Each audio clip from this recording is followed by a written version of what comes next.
السلام عليكم ورحمة الله وبركاته. هتكلم معاكم في رؤية غريبة. رؤية ممكن تكون انت مشوفتهاش في حياتك، بس لو انت شفتها فسرها صح. جسم الانسان بيحتوي على الرأس والجذع والاطراف. الجذع ده مليان فيه الكبد وفيه. طب انا في المنام وانا نايم شفت الكبد بتاعي، لقيته كبير، الكبد كبير. يجي بقى الانسان يقلق، يقول ده انا مرضت وهعمل. لا، اذا رأى الانسان ان كبده صار كبيرا فانت رجل شجاع ورجل سمح ورجل تحب مكارم الاخلاق. طيب، واحد مرعوب جدا بيقول ان انا نايم شفت الكبد اللي في بطني خرج من بطنه. ده الراجل هيقول ايه؟ هيحصل لي مشكلة. لا، بص، خروج الكبد من البطن، لان من الرؤى الغريبة عبارة عن ايه بقى؟ في مال شبه كنز او مال مدفون هيظهر، او في حاجة انت كنت مستنيها عزيزة وغالية وتفرح قلبك هترجع ان شاء الله. طب تعال نشوف. واحد بيقول ده انا قمت من النوم لقيت نفسي باكل كبد. كبد مين؟ قال له كبد نفسي. قال له بقى خلي بالك، من يأكل كبده فهو مال من خير سيظهر له.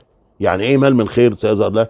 يعني دخل في مشروع، تعب، بذل جهد، واشتغل، يبقى العوائد والارباح جايه لك.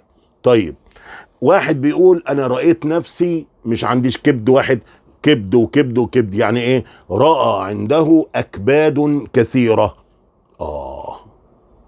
افرح يا عم، كنوز كثيرة من ألطاف الله ومن الأموال ومن الدرجات سوف تفتح لك وسيكون لك شأن كبير.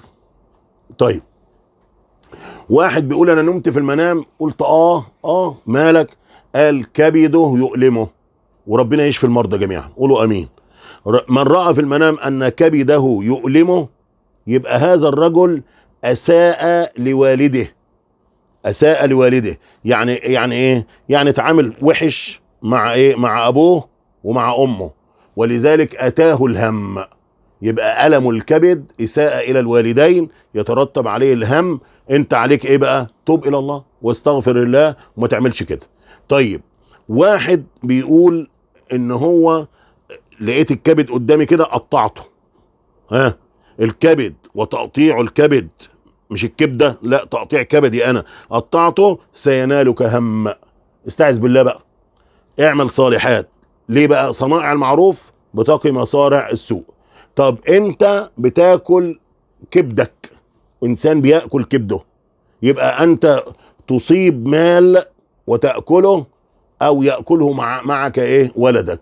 يا دخلت في مشروع وهيجي خير منه وهتاكل منه، وعيالك برضو هينالهم من ذلك نصيب.